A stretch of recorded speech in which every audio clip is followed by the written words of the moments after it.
today I'm going to go through a magazine that I picked up from one of the supermarkets in my area. It is a Christmassy magazine. So I will bring that over now.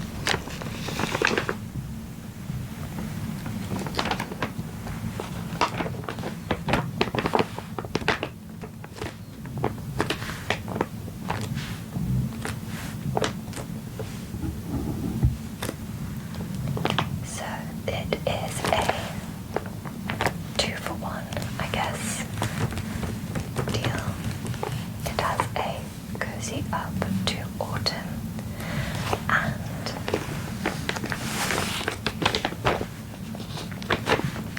a Christmas.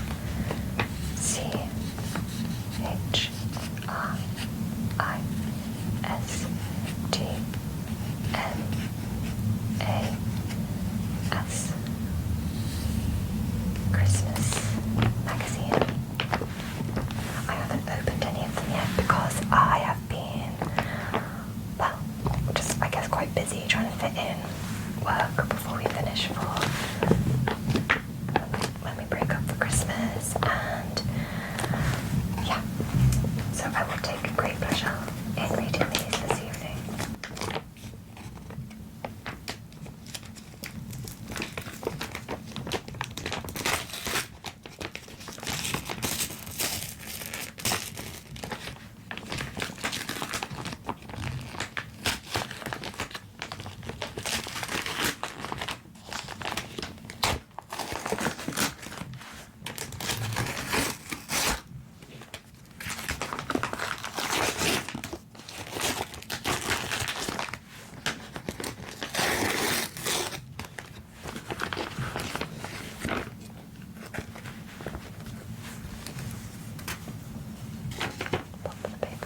Side. So there we have the two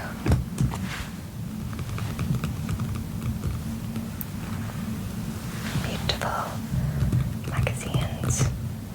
So I will probably go through the Christmas one because that is more the season that we have going on at the moment, and we will look at all the decorations together and all the little festive pieces. I'm not going to lie though, I think my favourite is probably going to be the autumn one, so do let me know if you enjoyed the Christmas edition that I'm going to put out. If you would like me to go through the autumn one, I have absolutely no qualms about doing both. I just thought that I kind of missed the autumn train, unfortunately, which is a little bit a bit unusual for me because I am a massive autumn girl.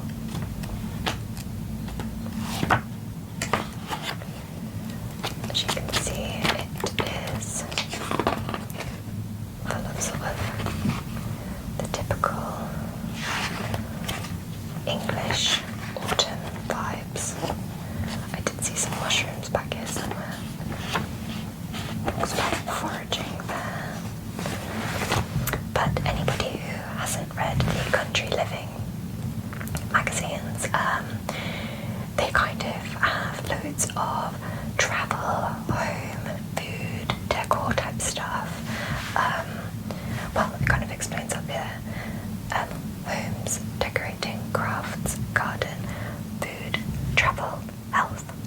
So they kind of cover a variety of topics with a country, English countryside aesthetic, and I love it. So I'm going to pop the autumn magazine to one side. So in this magazine it talks about artisan gifts handpicked for everyone on your list, the best of British Christmas markets, hundreds of brilliant ideas for your best ever Christmas handcrafted decorations decorations for every room, magical homes dressed for the season, nature sparkling with frost and snow, foodie gifts, party nibbles, and festive menus for all. So, if you are a little bit last minute, maybe this will kind of spark some inspiration. So here we have a very cute and puffy red robin sat on a holly branch. Very red berries and some snowfall. It says, "But give me holly, bold and jolly, honest, prickly, shining holly, pluck me holly leaf and berry for the day when I make merry." So a cute opening page there. And then we just have this little contents page. Got some Highland cows, some frosty looking trees, some Christmas tree decorating, and some, they look like little dough balls with maybe like a whipped garlic butter, I think that looks like.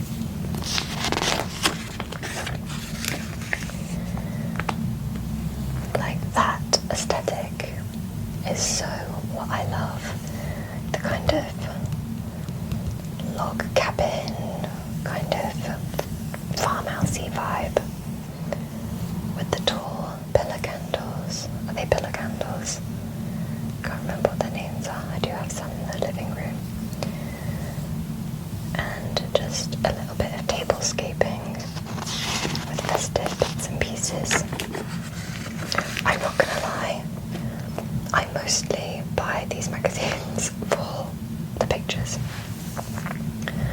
Unless I see anything that I kind of want to replicate, I don't read too much, but I think that that's fine.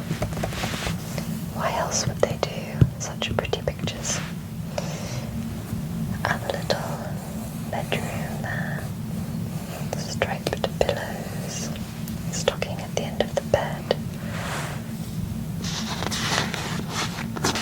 So this is the decorate section anyway, so it is to kind of give you ideas of what to do. My presents that I have bought so far are packed similarly to this. We always use brown paper for any occasion, birthdays, Christmas, whatever, and then we just add decorations according to what the celebration is. But I haven't added my decor yet to the parcels. I've just got the string. A couple of them have ribbon round. It's like a cream ribbon. And I just need to put some sprigs in. These are very sweet as well. They're like little sticks, kind of rustic vibes.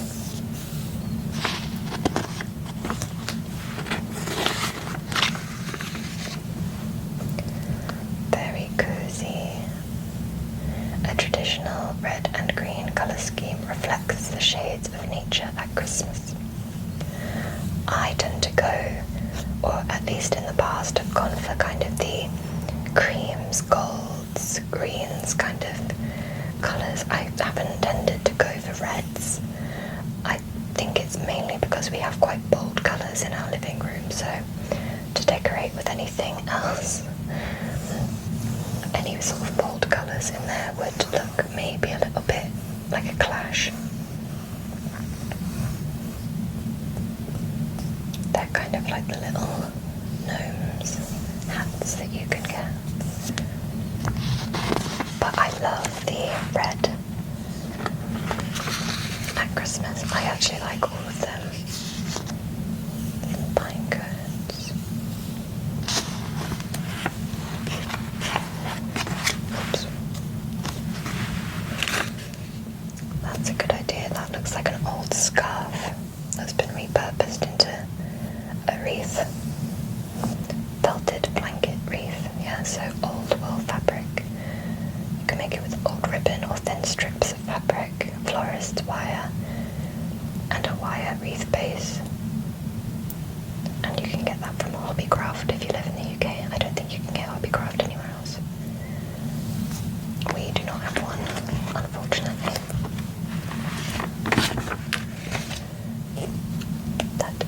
vintage papers tree. So that actually is old. I think it's old newspaper clippings. Oh no, it's music paper. So that's quite cute.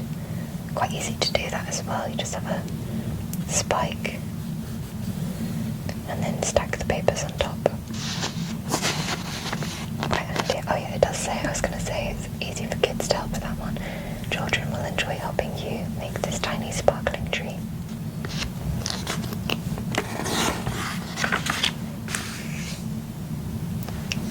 So that is a box of biscuits along with some decorations.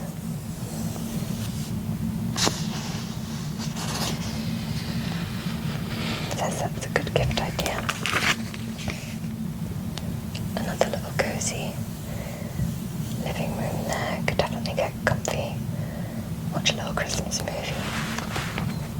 Going to have a little look at the other sections. So that is still decorated. I'm going to skip through to the outdoors.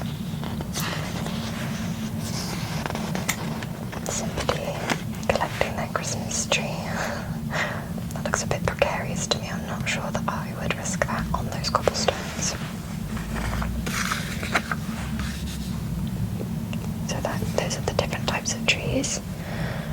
Number one is the Nordman fir.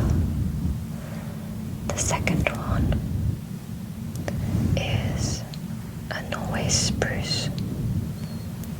The third is a Fraser fir. And the fourth is a lodgepole pine. I think my favourite is the Fraser fir. It just looks a little bit more full and shapely, but I do like the Nordman fir. I think the Nordman fir is what I've been used to getting when I lived with my parents.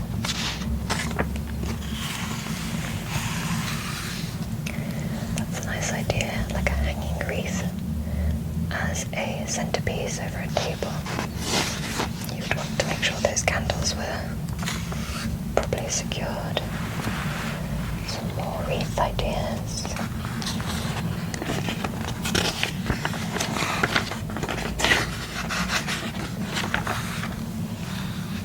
I just love the vibe of these. They do them year round. Oh yeah, let's look at the food. That's pretty as well. Let's have a look. Food and drink, here we go. I'm not sure about crab, apple and salmon toast. I'm not sure that that's something that I would look at and go, ooh, I'm definitely making that. But I do like all of the ingredients separate. An Italian twist for a turkey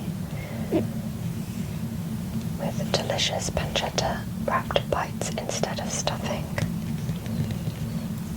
I mean, I don't eat turkey or anything, but that does look nice. I used to eat it and looks pretty good. I mean, I don't know about anybody else, but I tend to be more involved with the side dishes of a Christmas dinner. I love a good side. I pile my plate with veggies, all the veggies and the gravy. Controversial, but I love sprouts. Love, love, love, love, love sprouts. I make these sprouts they're roasted, chopped in half, and on little piles of parmesan, and they crisp up. I think we found the recipe on Instagram, and that has been amazing. I've made it so many times now, and we're gonna have that Christmas Day.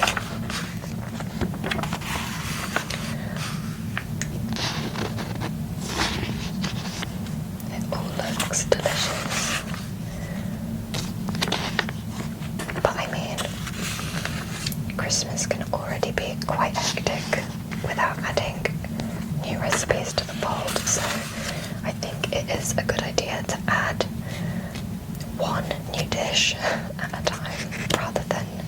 attempting to do all new dishes. Oh, this is making my mouth water.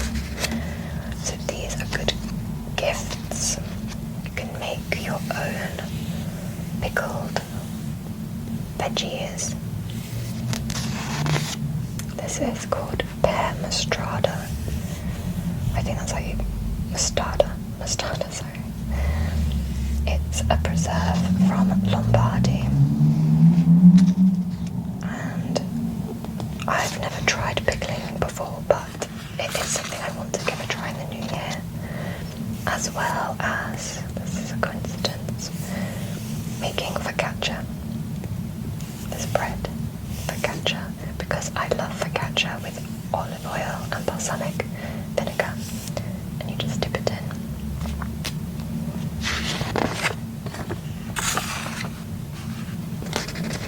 A lovely wreath again.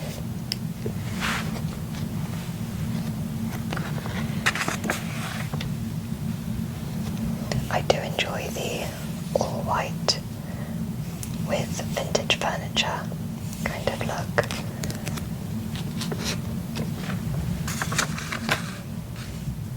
I'm not sure about that either. It looks a little bit sorry for itself. Not really my cup of tea, that one.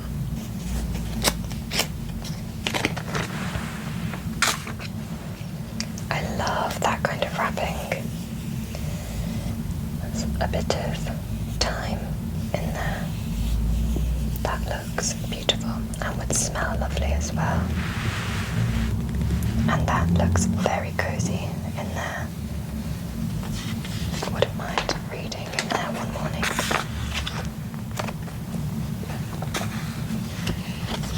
So this is the outdoors.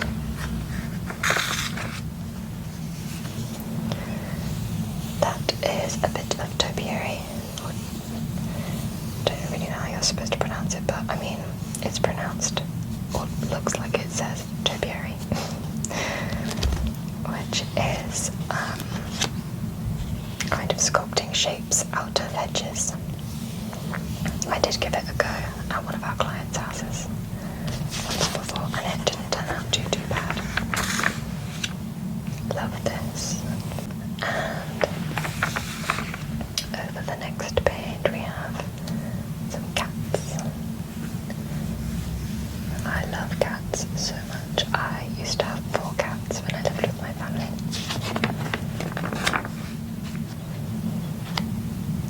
Love that. Sorry about the lighting, guys. I am in a bit of a different setup because I haven't ever filmed a video from this kind of angle before, so it's all a learning experience.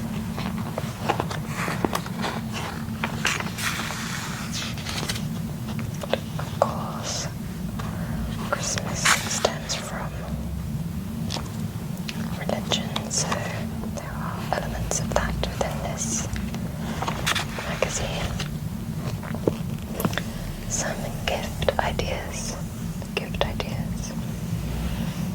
Do you have some stoneware clay dishes for £24, which are very nice.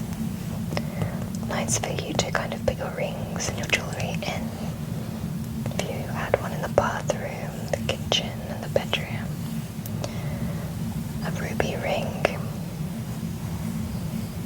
for £65. And a tartan dress lead for a doggy.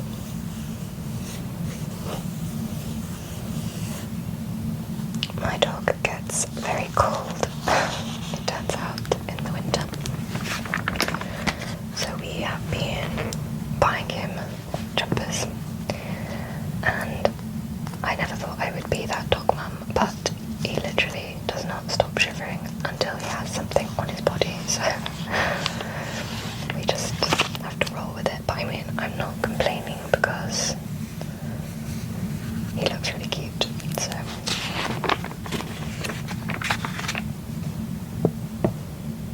I like that a lot. Death Stars bracelet, £30 from Samso. Very nice. Very cute little doggies.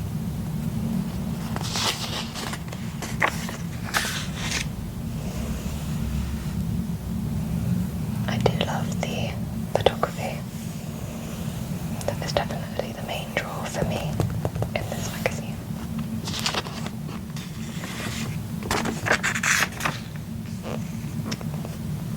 Castles, crafts and carousels. Where is that? Let's have a look. Scotland.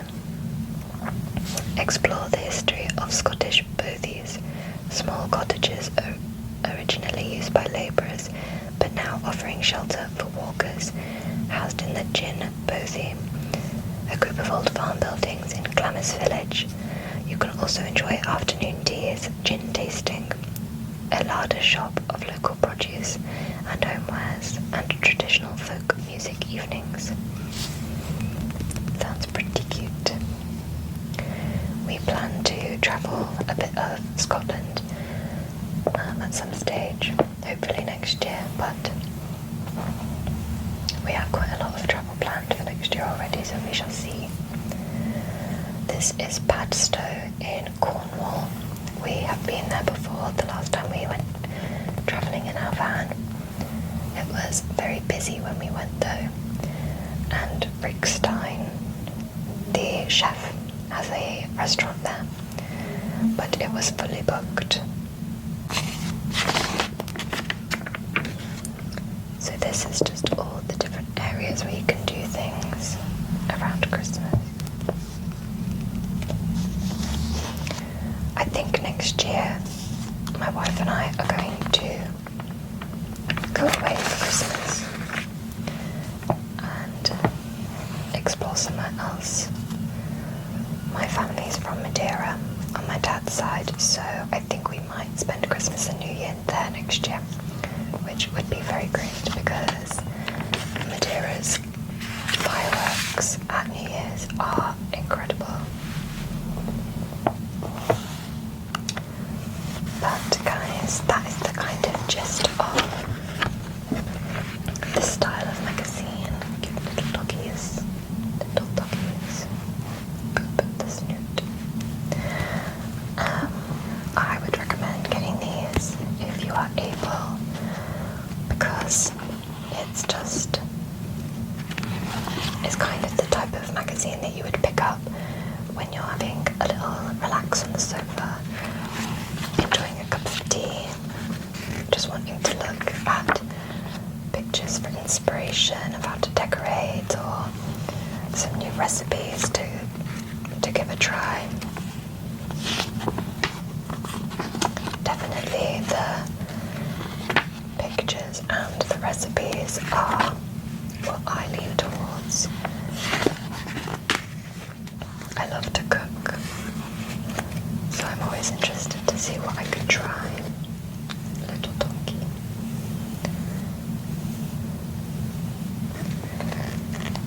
But yeah. So guys, that has been the Country Living Christmas 2023. I hope you have enjoyed this video. I've enjoyed making it and looking through the magazine with you. And I'll be back with another video before Christmas.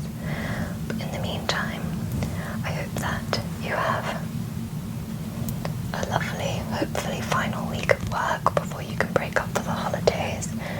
But if you are working over Christmas, I hope that you do find some time to relax and spend some time with the people who are closest to you.